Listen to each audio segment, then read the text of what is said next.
The following program contains archived content. Some of the information may now be out of date. Welcome everybody to my podcast, Big Little Small Talk. I'm Megan O'Hara-Sullivan and I love to talk, but I also love to listen. If you're new here, welcome. Thanks for joining me today. I hope you enjoy the episode. Welcome along, listeners, to Big Little Small Talk.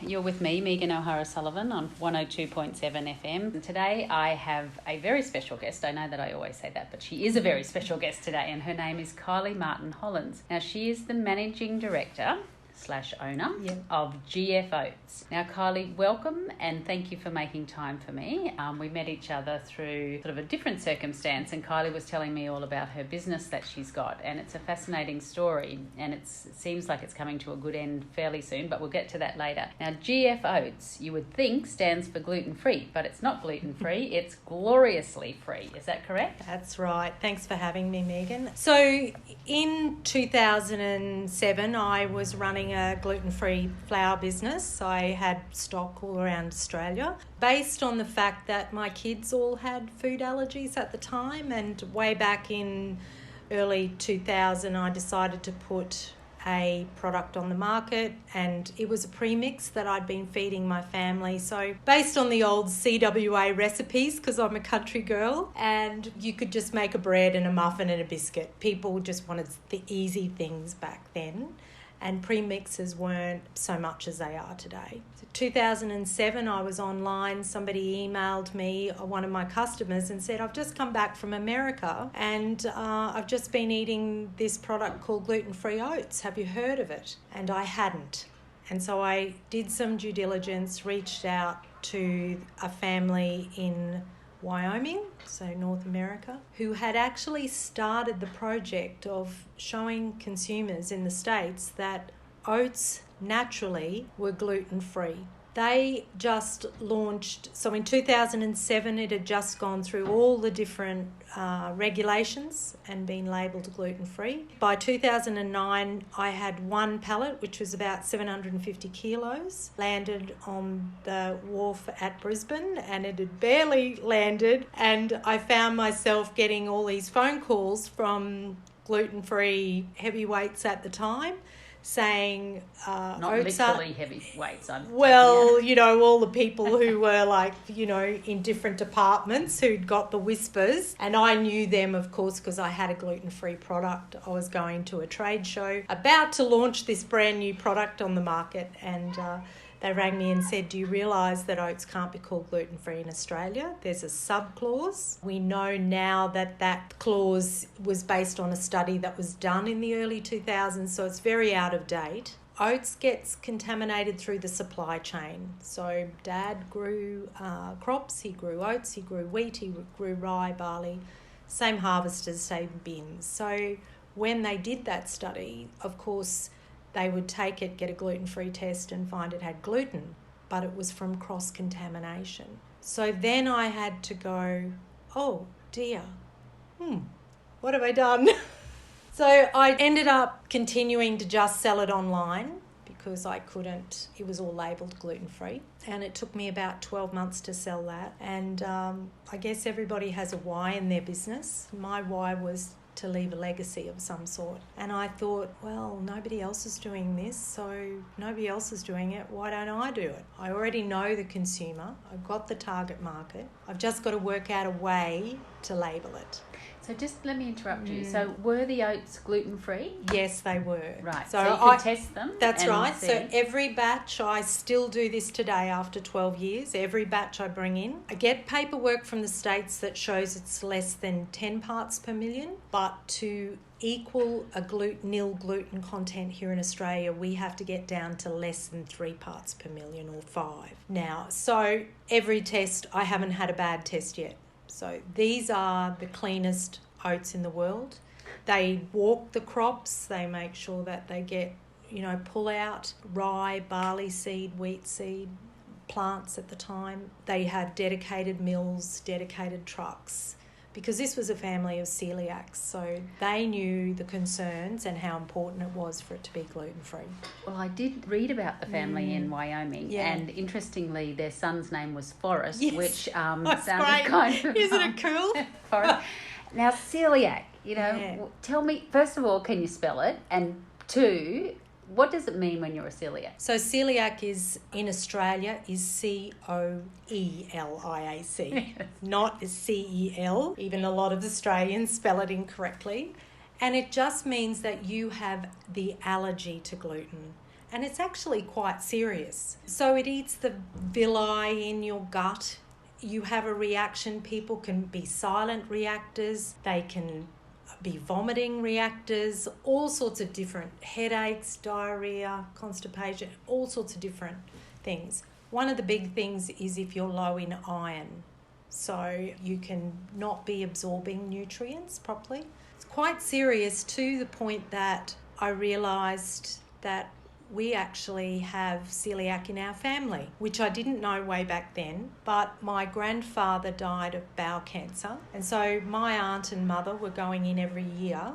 They were of the age to get a bowel test. And one year, my aunt came out and said, I'm a celiac. Now, Granddad had apparently had diarrhea for years and years prior to being diagnosed with bowel cancer. So nobody ever knew anything about it. So he died quite young. He was in his late 40s. Wow. And so we just have put two and two together. So since so then we've... that link between That's right. celiac there is and bowel cancer? Yeah, it's quite questionable, but I think that the evidence absolutely shows that there's a genetic link. I have a niece who's also celiac. I haven't got any on myself. Aunt, mum isn't.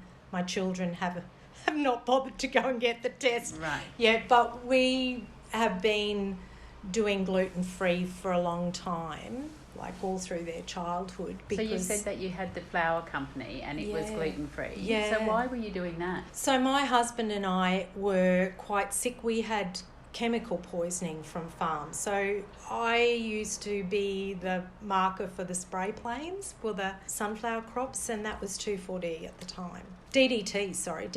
So that's banned these days, but that spray would go all over you. He was came from Mara, lots of big tick area, so lots of spraying and dipping. Same with our area. So like in the 60s and 70s, chemicals were everywhere. No one knew. It was like a gift from heaven and the answer to weeds and bugs and everything. But of course, we know now that causes humans quite a bit of problem. So when we had our children, my first son was allergic to milk, and he was born in 92, and we're in Western Queensland, and nobody knew about allergies back then. He was vomiting and reflux and wouldn't sleep, and I ended up getting a carton of frozen goat milk from Mount Larkham on the train out to Springshore, and that was about the only thing that the kids could stand. We then went on to have some food testing done down in Brisbane with a doctor that specialised with that at the time, and found we couldn't have wheat, we couldn't have he couldn't have soy, and he couldn't have corn, which takes out the majority of the gluten-free flours. Was, do you think that this was from you and your husband's genes, that he was then born with these allergies? Yeah, well, the three kids all had food intolerances, or certainly all had milk. And once I had to change over our diets, I just changed it over for them. And so I was mixing up flours because there was no pre-mixers. My mother-in-law was a very good cook, and she lived at Mullaney, and they have a co-op which is still there today.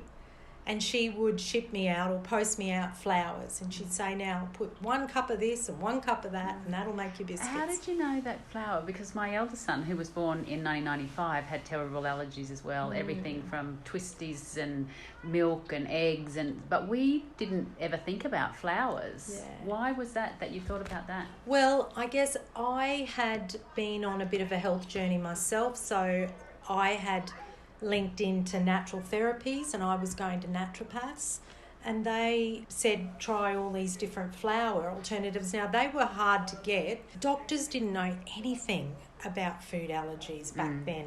Dietitians barely knew anything about it. And you couldn't buy soy milk, No, you couldn't buy soy yogurt or anything like absolutely. that. It's nothing at all.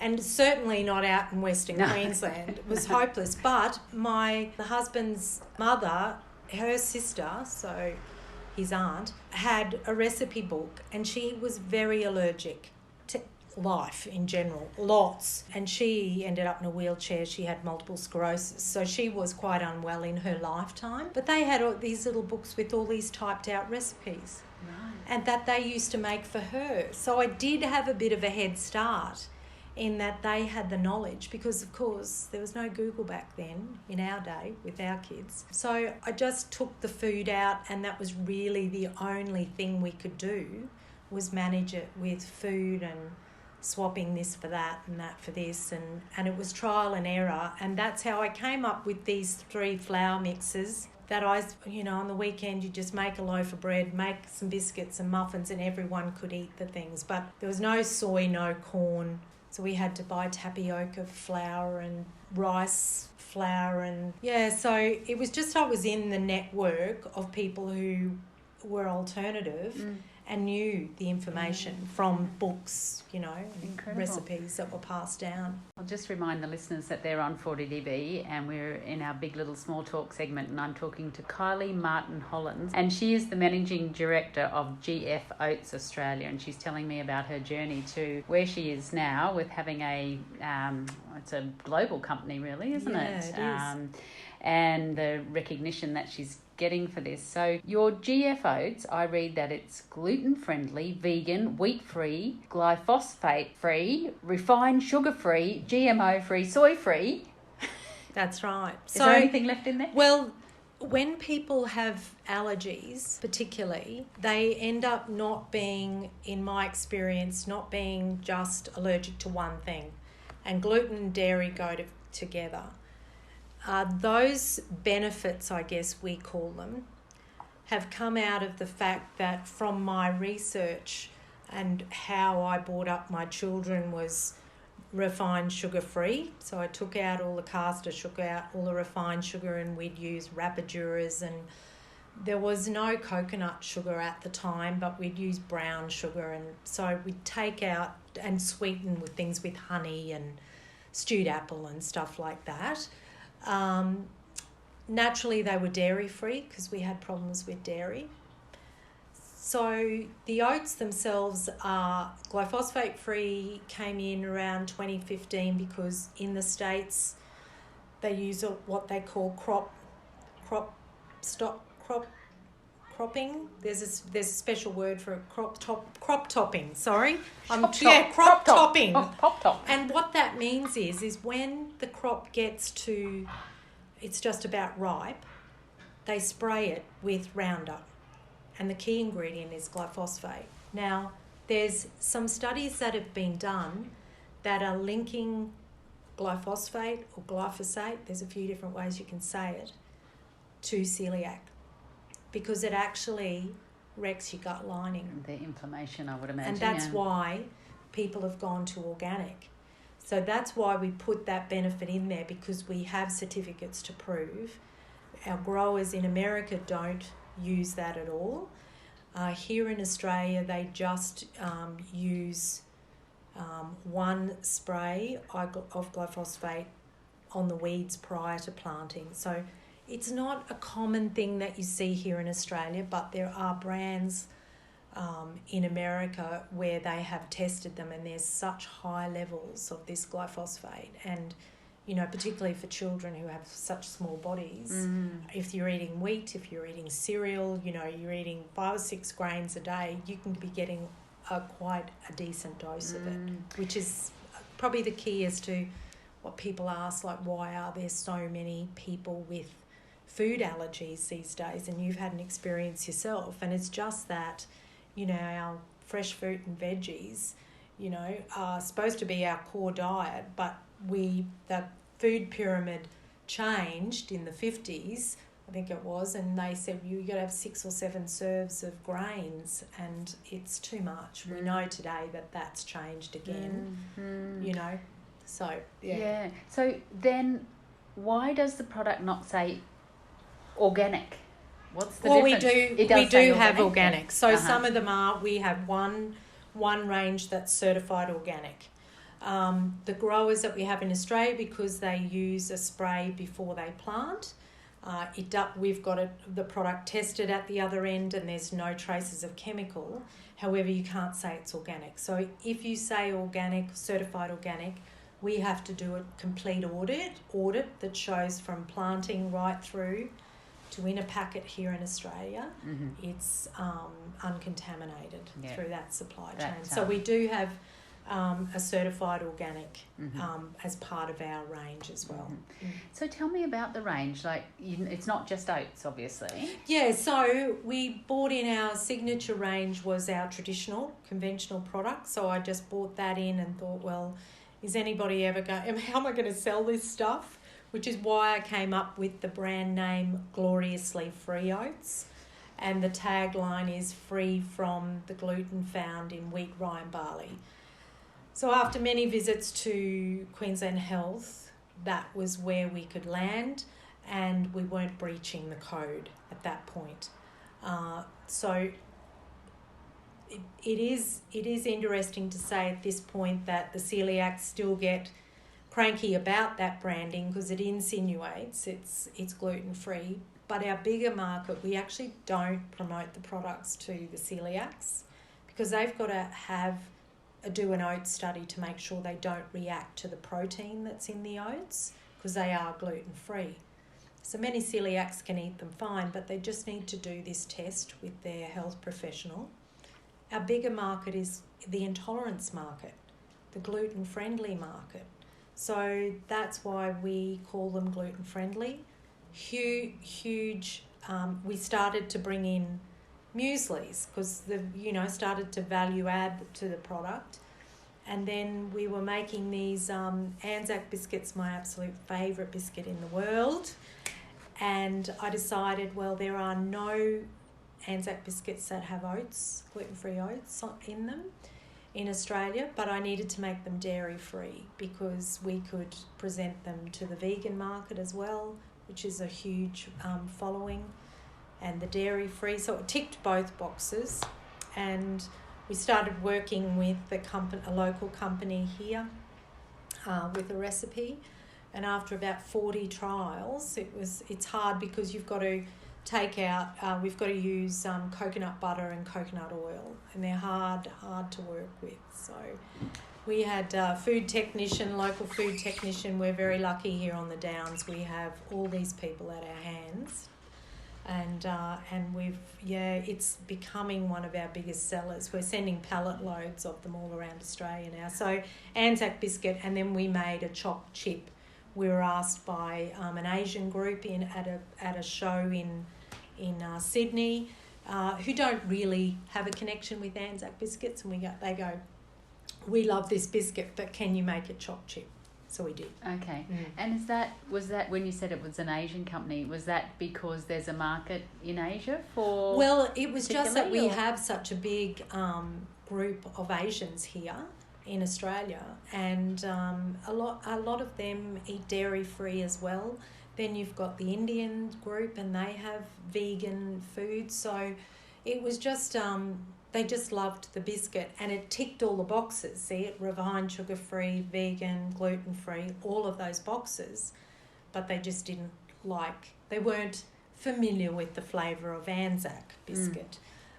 They preferred the chocolate chip. So we just put those out as a side product. So it's the same ingredient protocol, but you just add the chopped chips to it. Right. Well, it's so interesting that you talk about your recipes, because right here I have Anzac biscuits written in capital letters, because I see, and you are a brilliant marketer, Kylie, I have to say. Your website's fantastic. The recipes that you've got, some of your recipes in your blog there, we've got the vegan chopped crumble raspberry cheesecake. Oh yes, we just put that up because it's February and it's the month of love. Yeah. So a local lady did those recipes for me, and a lot of the recipes come from influencers and ambassadors that we have. Right. So we have a few paid ambassadors. I've just put on an Indian lady actually who's going to. And what's their job involved? So they create a recipe once a month. I'm very blessed on our social media. We have so much content, people sharing recipes using the oats every single day and tagging us. And if they share their recipe, some of them become advocates, and so I send them out a box each month. So today actually I've emailed our ambassadors and I've said, so I've got 2 new products, everybody. I've got a pancake mix, and I've got a gluten-free flour mix. And the gluten-free flour mix is the mixture that I started originally in my own blend. So it's a special mix of tapioca, rice and potato starch, and it's the blend that we use in our biscuits. So I put it out to the ambassadors and I said, say who would like this, because this is what I'm promoting in the month of March, a new launch, and we've got Pancake Tuesday on the 1st of March. So they come back and say, yes, we're in, and I send them free product, and in return, there's a couple that are paid, and in return they'll give me a recipe with the image, and then they'll tag us on their socials. But I can use that. I have a database that just love recipes, and there's about 5,500 of them. And every Friday I email my Kylie's Kitchen pick of the week, and that content's generally curated by our ambassadors or followers. Which Are is you awesome. Trying these recipes yourself? Sometimes I do, but I can't keep up with them, honestly. Yeah. Yes, yeah. I'll just remind the listeners that they're on 40dB, Big Little Small Talks with me, Megan O'Hara-Sullivan, and today we're talking to Kylie Martin-Hollands, who owns a company called GF Oats, which is based here in Highfields in Toowoomba region. Kylie, you're talking about releasing these new products. How does that work? Who thinks up, well, we probably need a pancake mix, or we need a whatever? Is that something that you think, or it goes on demand, people asking you, have you got a something? Yeah, so a bit of a combination of both. So I do the R&D, and I do have an ambassador that helps me. She's a recipe creator. And I say to her, I've got 2 muesli lines at the moment. I've got 2 more coming on board. I send her the ingredient profiles. We talk about the flavours we want to bring in, and then she creates those. Then I work with Jeff Schultz's from Darling Fresh here, and we sort of fine-tune those. I haven't got a great palate, so I rely on people around me. I do surveys with my customers once every year. So prior to Christmas, I put out a survey, and there's a prize at the end of it. But people are really happy to give me their feedback. I also have a VIP Facebook community, and we do polls in there. So I find out, because one of the mueslis I want to add fruit into it. So I was saying, okay, do we do mixed fruit? Do we do cranberries? What sort of fruit?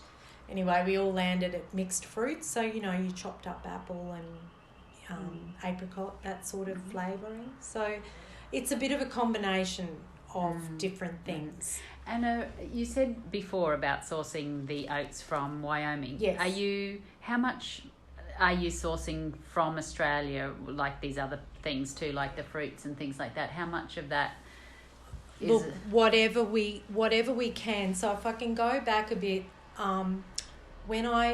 after bringing in that, and I'll get to that question, but after bringing in the first pallet, I realised that, one, I need to reduce the cost, and I was never comfortable with the fact that it was all coming from America.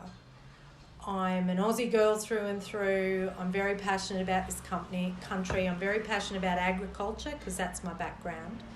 And my dream with this legacy, to leave a legacy, was to be the first who could introduce Australia to Aussie gluten-free oats. So I started bringing it in bulk bags, so which we still do today. So 50-pound bags, and we do everything else here in Australia. So I use Endeavour here locally. They down pack all our packets. Here in our warehouse, which you're looking out at now, you'll see all the finished goods. So unfortunately, and I get a bit of backlash from this, but customers have got to realise, if you want an ingredient profile like I am offering, you can't source coconut sugar here in Australia in commercial quantities. That's the tagline at the end you've got to understand, because I need to buy things in 1,000 kilos at a time, not 50 kilos. So you can't get coconut oil. There's just places in the world that grow these ingredients in bulk. They flourish. And Wyoming actually is and Canada are the top 2 places in the world to grow oats because of the cold. So here in Queensland, you don't grow human consumption oats because we don't have a long enough winter. It gets bugs, it gets mould, it gets disease. So they grow a lot of cattle oats. So we've got to go down to Melbourne and Tasmania, and of course Western Australia, where we currently get our oats from here in Australia, has got a nice long cold winter. So that's how you get your best oats. And if your oats is actually creamy when you're cooking it, I was told by a nutritionist last year, it actually means that there's more nutrition in that particular oat. So there you go. So when you say nutrition, what do you mean? More minerals, more nutrients out of it. As in, like Australia is just, we're known for wheat. They don't grow any wheat crops in the cold like we do here. So different countries grow different things great. So I source Australian ingredients wherever I can and wherever it's cost associated, because our ingredients are all very expensive ingredients. And at the end of the day, unfortunately, you could get every ingredient made here, sourced in Australia maybe, but nobody's going to pay $10 for one biscuit. Yes, I understand. So you've got to bring some association in there, around that. Yeah, no, that's common sense. But I think once upon a time people wouldn't have expected that anyone would pay for a premium product, but I suppose... That's right. So I wanted to ask you before, when you said about you started off, really, you and your husband were on a property up in in central Queensland. We were in Springshaw, we were actually running a helicopter business. We're mustering business, We had a property at Ralston as well. Right. So how do you go from being the helicopter mustering girl, dabbling in trying to make your kids not be unwell? Yeah. Well, I want to know, how did you know that you were onto something? Like, was the kids' behaviour better? Was their health better? Like, how did you know that was your own health better? Well, absolutely. Taking the wheat out, it just took out all the what's the word? Like the inflammation of your bowel. And we had headaches. We had, foggy brain. We were feeling sick. The diarrhea, different. Matt, my eldest, he had chronic diarrhea through the first 12 months of his life, and reflux, and by taking the wheat out, all of that, they were digesting properly. They just weren't, all these, side effects, I guess, of eating wheat just disappeared. It was obvious. And that's why we've got such a huge following of gluten-free people these days. Like, a lot of them are undiagnosed and could potentially be celiacs. But at the end of the day, people end up just going, I'm just going to take gluten and dairy out of my diet and see if I feel better. And 9 times out of 10, people do. It's interesting to think evolutionary-wise why the human gut couldn't sort of really cope with it. And I note that you talk about not only sort of eating things that are gluten-free, but particularly that oats is really good for your metabolism and your immune system. So what's the theory there? Well, I think there's different schools of thought, and they're really just digging into this. I'm actually going to do a month coming into winter digging into some of the PubMed studies and things that they've done around oats and the immune system. It's just that oats on itself is classified as a superfood, I guess, but once again, it's not good for everybody. So also to get the best nutrition out of the oats and grains, we need to prepare them like our forefathers used to. So you need to soak your oats overnight. There's a natural chemical in there called phthalates, and that reacts a lot with people's gut. So it can make it grumbly, and you can be a bit gassy and all that sort of thing. When you get to talking about food intolerance, there's a lot of bowel talk, because it goes through the gut. So, but these are sort of the symptoms, I guess, that you're looking for, and gluten and dairy are big ones. When you're talking about wheat just before, there's a doctor who's written a book called Wheat Belly, and if you look through the history of wheat, so when my father grew wheat, it stood up over my head, and you're looking at me, I'm not a tall person, so 163 centimetres, but the wheat used to stand up, but the problem was that you get a storm and the crops would just fall over. So over the years, they modified that grain, genetically modified, and now the crops are really short. Okay, so they don't fall over. But the other thing they did was the farmer gets paid by the protein content in the grain. So by modifying and increasing the protein in these new hybrid grains is great for the farmer because they're trying to get a higher yield. But for us as humans, it's too much gluten. Isn't that interesting? Yeah. I did not know. I've never heard that. So that's why. And gluten, like your fluffy white bread, who doesn't love a piece of fluffy white bread? But it's high in gluten, low in fibre. And if that's what your diet is day in and day out, you aren't getting the nutrition. So some grains are good for you and some aren't. So if you've got something like oats that's high in minerals, it's got good levels of protein, it's just a great all-round grain. And when you look at what the competition is in the breakfast aisle, like when I look at in the gluten-free aisle, there's high sugar, because let's face it, gluten-free tastes like crap. So they got to put plenty of sugar in it. It's soy and corn, which are both GMO now. There are no natural sources. They're all genetically modified. And then you've got flavours and additives. And this is what they present as being healthy. Let alone getting a box of Fruit Loops or cornflakes. That's right, exactly. And back when we started, we didn't have a lot of choice. So it was great. You'd have a cooked breakfast or you'd bake your own bread. Nowadays, there's the gluten-free answer to Cocoa Pops, the gluten-free answer to Wheat Bix, and these are highly processed foods that really, are more of a treat that we're using as an everyday cereal and calling it nutrition. Interesting. As in your oats got all that nutrition in a whole grain. There's no additives in there. Yeah. So what's your thoughts on the behavioural problems associated with gut allergies and things? Yeah, is absolutely. It's a key. Yeah, there's more and more. Well, we call our gut the second brain. So we know now, and even, modern medicine is starting to recognise what we knew 10 to 15 years ago, is that we needed to improve our gut health. So after eating having such a poor diet for so long is one way that you can decrease your gut health, and you need good gut health for immunity.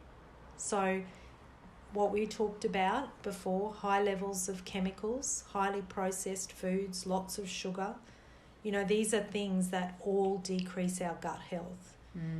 So then you've got another level, and look, it's a very basic analogy, but I use this analogy that with people and they have an aha moment that if you've got two plants side by side and they cross-pollinate, and one's a weak plant, one's a good, strong plant, you will end up with a weak plant. And it's pretty much like my husband and I both had allergies. We were young. We probably didn't know. And then we had 3 children who had these food allergies. I mean, my husband had allergies on his side already. My side of the family didn't. It was very new to us. So that's sort of where now we can see, a bit like celiac, I said it's a generational thing. We're sort of seeing this now come out, that all these people have got these, triggers to these 8 big allergens, and wheat and dairy are the big 2. But of course there's a link between those sort of soft connect tissue things and asthma as well, isn't there? Yeah. And I mean, all these studies are fascinating coming out these days, and most of it links back to food. If you take that food out that is triggering you, and that old saying, what's good for one is not good for another, is true, and it's been true all our lives, because we've got a lot of people who are coming from the northern hemisphere and maybe their main diet's fish, and then you've got the Asian population who are mainly rice, and then you've got a Caucasian population, and then you've got your indigenous population who, they react so badly to flour and sugar. It's a big problem. Their metabolism just can't cope with that. So, and then we have the interracial, now we're all, marrying each other. So there's all those sort of things going on. So when you put that together, you think, well, no wonder we have, kids and generations of people starting to react with food. And I think one of the things we've worked in the last 2 years is that people have really gone back to, gosh, what is in my food? I don't want chemicals. Gosh, there's chemicals in my food. What the hell? I want organic. And Australia has such beautiful organic produce, and we have these regulations so that people know that they've got something that's certified. And also we're starting to see different trends taking dairy out, like your vegans, or taking animal proteins out. So, and we have all this data now, so people can follow a protocol, and it might suit them as well. What's good for one is not good for the other, but you've got choices, and we've got knowledge these days to help people to heal.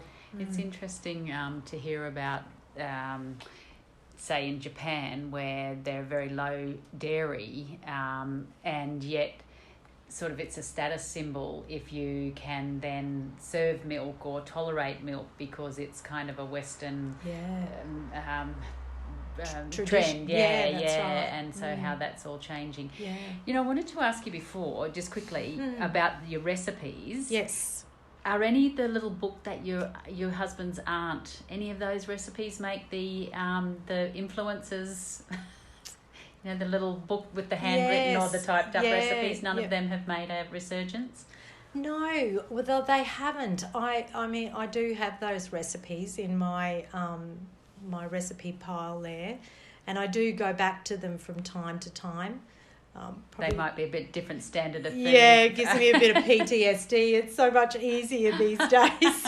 Another one of your products that I saw were these GF Oats tub tea baths, and how they're really good for eczema, another word unbelievably hard to spell, and psoriasis, another bad word to spell. That's right. So why are they thought to be, what happens with a tub tea bath? What goes on there? So the research shows that oats have,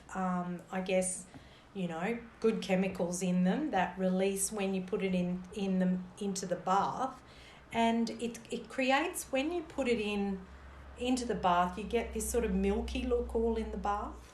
And it actually is really nourishing for the skin and just softens the inflammation. I mean, people who have dermatitis and skin problems, I mean, I've been fortunate that none of my family have had that.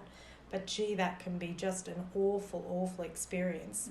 And our forefathers used to use oatmeal baths, to, help nourish the skin and just to reduce some of the inflammation when people had these rashes and things coming up. So last year we, I reached out to a couple of people locally, because once again, what I've been trying to do is, because while I was still importing my oats product, I was looking at the artisans around the Darling Downs are incredible, and I found that people were making these, bath salts, and they're making soaps,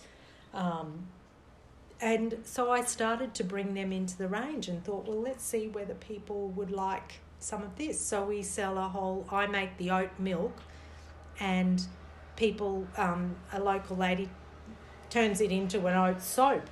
So we have a range of oat soaps, and then now we just launched the tub tea baths last year, so they're just starting to take off, and we wanted to offer people something a little bit different. You don't see a lot of them around, and it's really nice for our online community. So our oats are all around Australia, and we have the traditional oats in New Zealand in their Countdown, which is the same as Woolworths.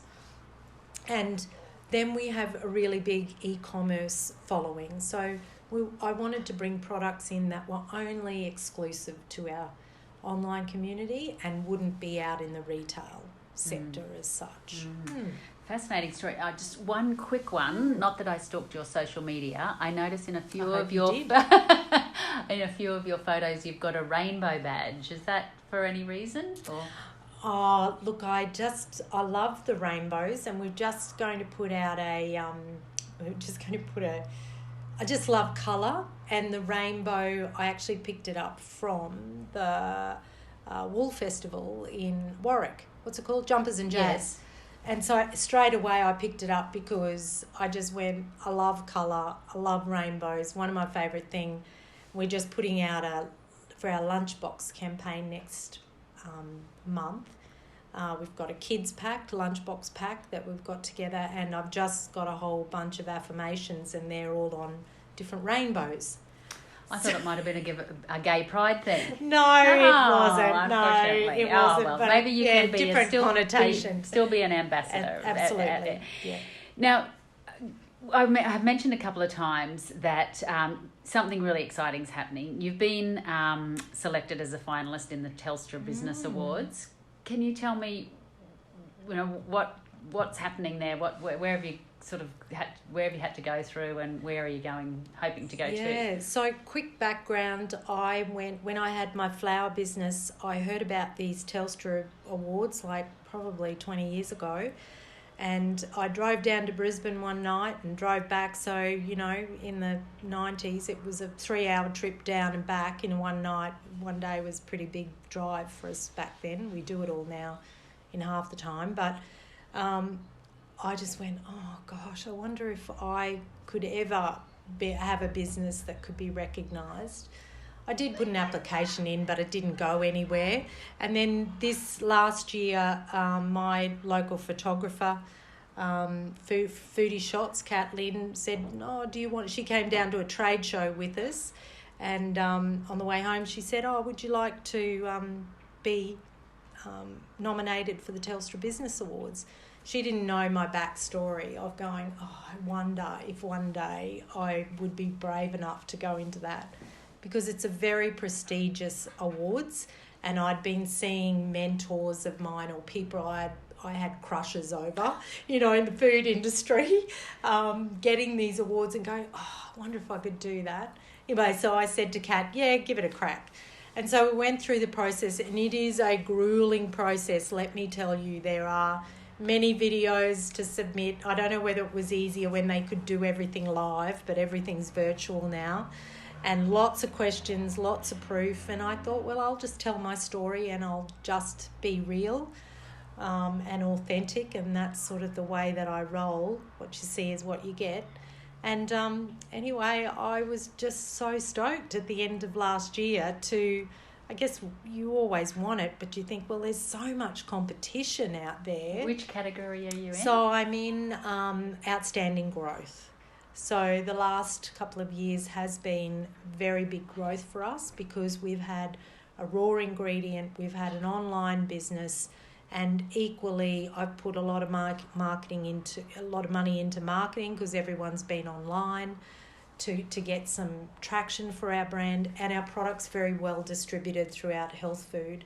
So we have grown really significantly, and we've also introduced the first Aussie gluten-free oats. So there's my 12-year dream. If you'd told me it was going to take so long, I would have... An overnight success in 12 years. An overnight success. So the Telstra Awards are Australia-wide? Yes. Right. So this is a Queensland finalist. Mm-hmm. Yeah. And when do we know? Next week.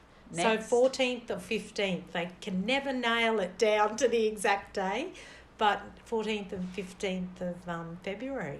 So, yeah. Oh, well, we wish you all the best. Thank you. I know I will be, and all the listeners will be waiting to see Kylie Martin-Hollands of GF Oats Australia, named Telstra businesswoman. Would be. Are you, or is it just business person? Not in a women's category? No, it's not that. I was finalist in a women's category as well, but I obviously completed the outstanding growth category better, so I was in the finalist of that, but there's three different levels you've got to go through, so they cull, and out of it, 24,000 applications.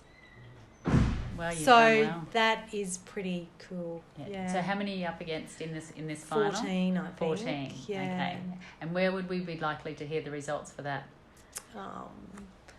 Well, Telstra, if you look on their business awards and follow their pages, they're supposed to be tagging us and announcing it. Okay. So, yeah, I guess there or on my page, I'll be letting the world know. Okay, yeah, well. Come tag my socials at GF Oats and have a look. That's right. Yeah. Well, it's a local business. We will be championing for you. Yeah, I really hope. So now the listeners would know that I like to finish off, Kylie, with a couple of questions that probably don't add any value, but they're kind of fun. So your first question is, what would you say is the worst present you've ever received? So I've got to preface this and say sorry, Mum, but I went to boarding school. I was 15 and Mum posted me a poetry book. Oh. And I think it was like something like Banjo Patterson or something, that I would appreciate now. But that just came to my mind straight away. And God, I was furious with her at the time because, of course, all these girls come around. They go, "What did you get? Was it a food parcel?" Because of course, no, it was a poetry book. Well, I sometimes tell the story about the worst present I ever got was. My husband gave me a brown paper bag and I said, "Oh, what's this? Is it a book?" And he goes, "Don't get too excited. It's a library book." So not only that, I had to give it back as well. Oh, my gosh. So, all right, Kylie, you said you're a farm girl. Yes. You probably got a good response to this. If you were a farm animal, which one would you be and why? Well, I picked a cat because being a farm girl, I know most of the others end up on your dinner plate. Sorry. So I went for the cat because the cat on the farm has the best position, the best sunning position, is always well fed because they get all the scraps. And they're allowed inside, which the dogs weren't allowed inside. A very, very practical answer. I like it. And the listeners would also know I love a good celebrity scandal. What one would your favourite celebrity that you can think of? Well, the Brangelina came to straight off, and I think... And then I second-guessed myself and thought, was it Tom Cruise and Katie Holmes, them jumping on the couch? It was all a bit of a circus. So at that time, there was... That's right. There was lots there of was a them, few, weren't there? yeah. But Brangelina, in fact, I still stalk the children of Brangelina on my Instagram. It keeps coming up as a suggestion for me. So you look at one thing like that once, and then you can't get away from it. And then 2 hours have gone by. Yes. Yeah. But yes, no, that was an ongoing one. Certainly the Tom Cruise, because I heard Nicole Kidman's up for an Academy Award. I think I was thinking about Tom Cruise and Nicole Kidman being married this morning. Yeah. Well, I never sort of theirs was a publicity. You know, like you'd heard about them splitting up and going, oh gosh, that looked like it was a match made in heaven, but. I think when it came to Tom Cruise and Katie Holmes, you thought, "Oh my God, this is just beyond ridiculous now." Yeah, well, she's gone a bit silent, hasn't she? Yeah, she has. All right, now one of my other favourite questions is if there's a song that comes on. What song? Actually, I saw you dancing at the Chamber of Commerce. Yes. So I think you must be a bit of a dancer, are you? What song can't keep you off the dance floor? Brown Eyed Girl. I just went, we were having a bit of fun with this down in the, I have to tell everybody, I went, oh my gosh, I've got these questions to answer. So we were all finding out a little bit about each other. And so somebody said the Nut Bush. Nut Bush, that's a good one. It drives me crazy, that song. And yeah, but for me it was Brown Eyed Girl. That's nice. But Gary you're not a brown eyed girl. No, I just love the melody. Was maybe playing at a BNS way back yes, then it was in the BNS. 80s, perhaps. We were. Is that right? Well, it absolutely is. Yeah. And the other one I went was Jimmy Barnes. You know the Working Class Man. Yeah, that one. Kaysan. Yeah, we can all sing all the words to that one, can't we? Yeah, and we can just make the words up. Nobody really knows if you don't. Right. Or American Pie. Exactly, we can sing all the words to that one as well. All right, so last question. And you said that you loved a celebrity scandal. We're probably about the same sort of age. We can go back to the Andrew and Fergie and the Di days and all of those. Who's your favourite royal and why? Well, probably people won't know a lot about this, but I always thought I was going to marry Edward. I don't know why, but I always was going to be as a child. But it's Princess Diana. I was of that age group, and I just remember, you know, how beautiful she was and how, you know, just an icon of that era. And then I remember where I was and what I was doing the day they announced she died, and so it's got to be Diana. I remember exactly where I was when she got married, and, you know, it's just one of those. I was young, 16, 17, you know, through that time. Yeah. When she got married, not when she died. I'm not that old. I can remember where I was the day she died too, holding my second son. Exactly. Yeah, that's right. It's... I thought you were going to say that you have since been stalking Sophie, Edward's wife, and their children, and giving her a hard time. But no. I let that go. Did you? But quite early on, quite early on when I grew up. Yeah, well, that's never going to happen. You sound like a very practical woman, Kylie. That's right. So Kylie Martin-Hollands, thank you so much for being my guest today on Big Little Small Talk. It's been lots of fun, and I know myself and the listeners will be really rooting for you that you are going to win that Telstra award next week. Fingers crossed. Mm-hmm. Thank you. Wonderful. Thank you. Thank you.